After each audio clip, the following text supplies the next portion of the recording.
Okay, now we're asked to explain why the angular momentum of the orbiting object, whether in a circular or elliptical orbit, is constant. Well, let's just consider, for any orbit, the net torque is the cross product of the r vector and the net force vector. So we have our r vector and we have our net force vector, and they're in opposite directions, so that the net torque is 0.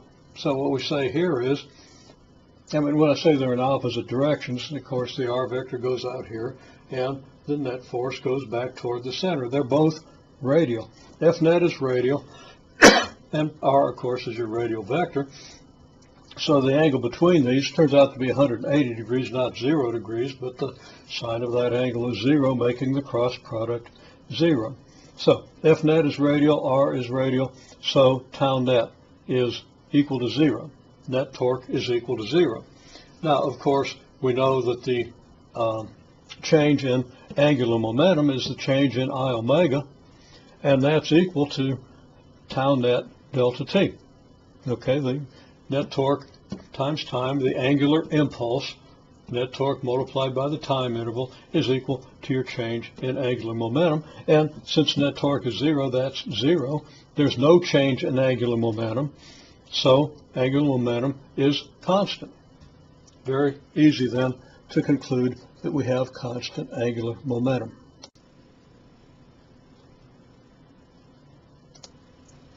Now we can see that, remember that the velocity is greater here than it is here because of the way the energy changes, so that the r vector is following the orbiting object. If the r vector is following the orbiting object, it's moving along this way faster, but it's shorter, whereas in this case it's moving more slowly, but the r vector is longer.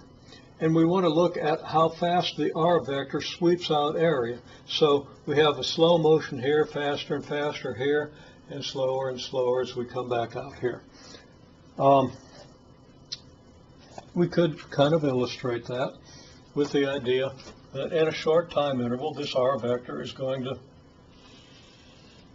sweep out an area like this. This is what we mean by sweeping out area. The r vector changes from here to here, and there's some area that's kind of swept out as the vector sweeps along the orbit. Okay, out here, the picture might look much like this.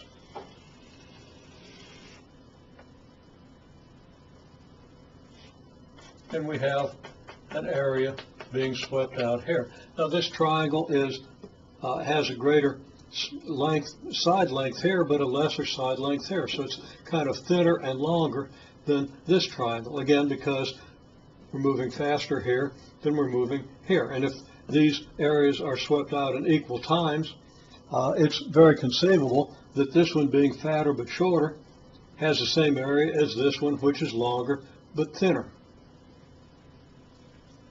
Okay, now can we prove that that's actually the case?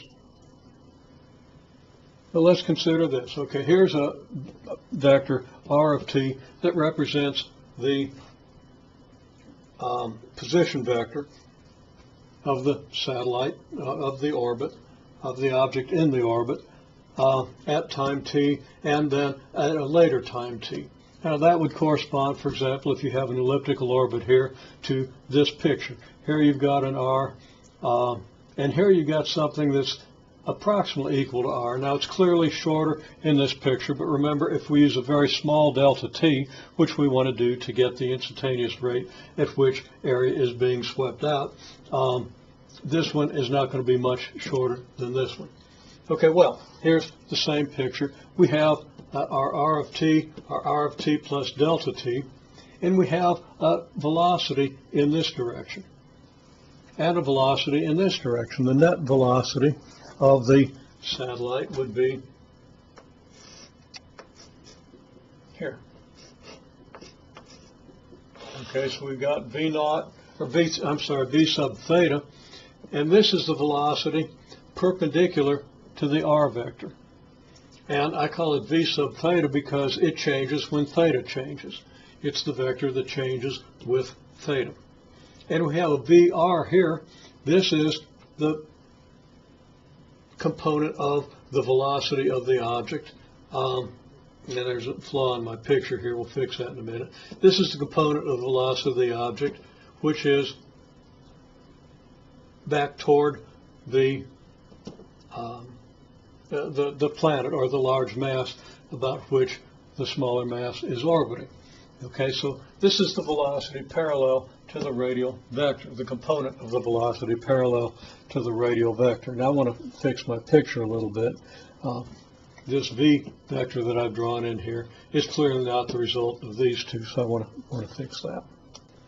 Okay, this is at least some improvement. From here to here, we have a displacement vector from the clock time t to clock time t plus delta t. We divide that displacement vector by delta t, we get a velocity vector, and here's the velocity vector. And that velocity vector has a component that's parallel to the radial line, directed back toward the center, or toward the mass, the large mass, and a component which is perpendicular to that, which we call v sub theta. So we have our v sub r and our v sub theta. V sub r parallel to the r vector, but in the opposite direction. Now these purple vectors are not on the same scale as the white vectors, because the white vectors represent displacement vectors. The v vectors represent velocity vectors, something completely different. So the scale of the purple vectors is totally unrelated to the scale of the white vectors. Now, v sub theta is the velocity that the object has if it continues moving with the angular velocity omega, whatever the angular velocity is at clock time t, along the arc of the circle of radius r of t. Now, the satellite is also moving closer to the planet at this particular instant, but that is going to turn out not to affect the area, the rate at which area is being swept out at time t, as we will see. Okay, so this v theta, since r of t is at this instant moving at angular velocity, the angular position here is moving at rate omega, the angular velocity. The v theta then has to equal the angular velocity times r, because temporarily this thing is moving in this direction just as if it was moving along a circle of radius r. So we say that v sub theta equals r omega. Now we get from this picture a triangle. One triangle is the one that has r of t along one side, r of t plus delta t along the other side. The other triangle has its side parallel to this r of t plus delta t, but the magnitude of, or the length of that side will be v theta delta t. And I've drawn it maybe a little more correctly over here. So we have a side v theta delta t that represents how far the object would travel, and I'm looking for the right words here. Hang on a minute. Okay, v theta delta t is the distance the satellite, the word I was looking for was satellite, it just wasn't occurring to me. V theta delta t is the distance a satellite would travel in a short time delta t at distance r at angular velocity omega, and that is equal to r omega delta t. Now we have this triangle that incorporates this side, and this side is equal in length to this side. Delta t is very small, so the apex angle here is very small. So both of these angles are very close to right angles. So we can regard the v naught delta t essentially as an altitude of this triangle and r as a base, so that the area of the triangle is 1/2 r times r omega delta t, v naught delta t being equal to r omega times delta t.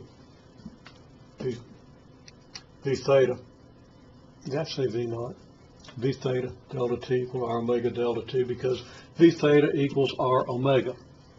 Okay. From all that, we conclude that the area of this triangle is 1/2 R times R omega delta T. The rate of change of the area, well, we divide that by delta T, and we get 1/2 R squared omega.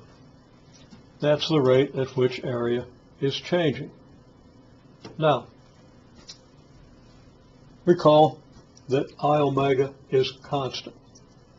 It follows that mR squared omega is constant because the moment of inertia of this satellite at distance r is mR squared, which means that R squared omega is constant, which means that R times R omega is constant, which means that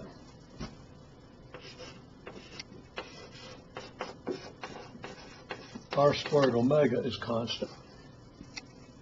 Now, I don't have the arrow over the omega here because this omega just has the magnitude of this omega, and clearly if this is constant, then this is constant. But if this is constant, then it's the same as this. Okay, this is the angular rate at which angular velocity, this is the expresses the fact that the angular velocity is constant. This is the rate at which area is swept out, so that this being constant implies this being constant. Okay, this is constant because of all this that we talked about right at the beginning of this clip, and this is the rate at which area is swept out, so the rate at which area is swept out has to be constant. The one objection you might have about this picture is, well, what happens to this triangle up here, this triangle that represents the actual area for these two vectors, for this R of t and R of t plus delta t vector? Well, as delta t gets smaller, both V naught or V theta delta t and VR delta t get smaller. Now, as delta theta gets smaller, this angle gets smaller, but R doesn't get smaller. So you have two things getting smaller in this little triangle, only one thing getting smaller in the bigger triangle, so that the area of this little triangle shrinks proportional to delta t squared, whereas the area of the big triangle shrinks proportional only to delta t, so that the relative area of the small triangle and the larger triangle approach zero.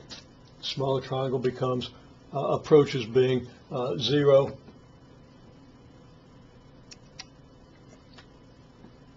Again, I'm looking for words.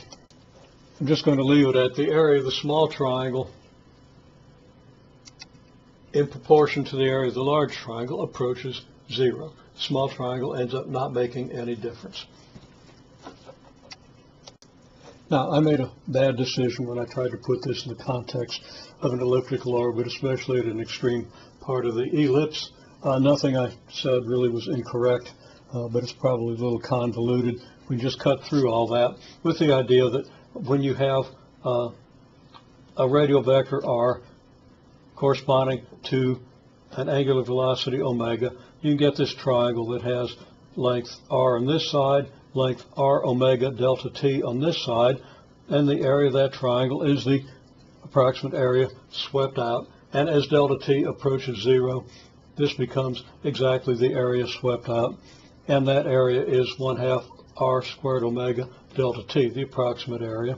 And the limiting value of the rate of change of area, you divide this by delta t, and you get 1/2 r squared omega, which is then 1/2 of a constant, since we established here that r squared omega is constant due to the fact that angular velocity is constant, which is due to the fact that net torque is 0. So that the rate of change of the area is constant. It doesn't matter where you are on the elliptical orbit.